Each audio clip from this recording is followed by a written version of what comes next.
മലപ്പുറം തിരൂരങ്ങാടിയിൽ വാഹനം തടഞ്ഞു നിർത്തി 2 കോടി രൂപ കവർന്ന കേസിൽ പ്രതികൾ പോലീസ് പിടിയിൽ. 4 പേരെയാണ് താനൂർ പോലീസ് കസ്റ്റഡിയിലെടുത്തത്. ഒരാഴ്ച മുൻപാണ് ഈ കവർച്ച നടന്നത്. വിവരങ്ങളുമായി മുബഷീർ പി അക്ബർ ചേരുന്നു. മുബഷീർ, എപ്പോഴായിരുന്നു ഇവരെ പിടികൂടിയത്? എന്താണ് മറ്റു വിവരങ്ങൾ?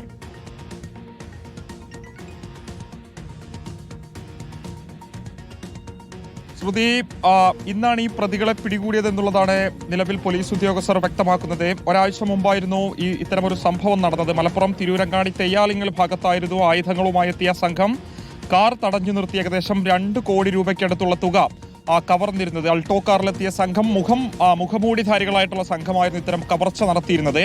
തുടർന്ന് ഒരാഴ്ചയായി പ്രതികൾക്ക് വേണ്ടിയുള്ള അന്വേഷണം പോലീസ് നടത്തി വരികയായിരുന്നു. ഒരു മേഖലയിലെ CCTVകൾ ഉൾപ്പെടെ പോലീസ് പരിശോധിച്ചിരുന്നെങ്കിലും ആദ്യഘട്ടത്തിൽ പ്രതികളെക്കുറിച്ച് യാതൊരു വിവരവും ലഭിച്ചിരുന്നില്ല. ആ മേഖലയിൽ ഉണ്ടായിരുന്ന ബാക്കിയുള്ള ദൃക്സാക്ഷികൾ നാട്ടുകാരായിട്ടുള്ള ആളുകളുടെയൊക്കെ തന്നെ വിശദമായ മൊഴി രേഖപ്പെടുത്തിയിരുന്നു. പണം നഷ്ടപ്പെട്ട തെന്നല സ്വദേശി മുഹമ്മദ് ഹനീഫിന്റെ ഉൾപ്പെടെ വിശദമായ മൊഴി പോലീസ് ശേഖരിച്ചിരുന്നു. അത്തരമൊരു ശാസ്ത്രീയമായ അന്വേഷണത്തിനൊടുവിലാണ് ഇപ്പോൾ പോലീസ് പ്രതികളെ പിടികൂടിയിരിക്കുന്നത്. 4 യുവാക്കളെയാണ് ഈ ഒരു സംഭവവുമായി ബന്ധപ്പെട്ട് പിടികൂടിയിരിക്കുന്നതാണ് മനസ്സിലാക്കാൻ സാധിക്കുന്നത്. അല്പസമയത്തിനുള്ളിൽ തന്നെ അവരുടെ പേര് വിവരങ്ങൾ ദൃശ്യങ്ങൾ സഹിതം തന്നെ നമുക്ക് പുറത്തുവിടാൻ സാധിക്കും. അല്പസമയത്തിനുള്ളിൽ മലപ്പുറം ജില്ലാ പോലീസ് മേധാവി ഈ കേസിന്റെ അറസ്റ്റുമായി ബന്ധപ്പെട്ട ഒരു വാർത്താ സമ്മേളനം വിളിച്ചിട്ടുണ്ട്. അപ്പോൾ സ്വാഭാവികമായിട്ടും അദ്ദേഹം ഇതുമായി ബന്ധപ്പെട്ട കൂടുതൽ വിശദാംശങ്ങൾ അറിയിക്കുമെന്നുള്ളതാണ് വ്യക്തമാക്കിയിട്ടുള്ളത്. 2 കോടി രൂപയ്ക്ക് അടുത്തായിരുന്നു തെന്നല സ്വദേശിയായിട്ടുള്ള മുഹമ്മദ് ഹനീഫിന്റെ പണം ഈ ഒരു സംഘം കവർന്നിരുന്നത്. ആ ഒരു സംഭവത്തിലാണ് ഇപ്പോൾ പോലീസിന്റെ അറസ്റ്റ് ഉണ്ടായിരിക്കുന്നത്.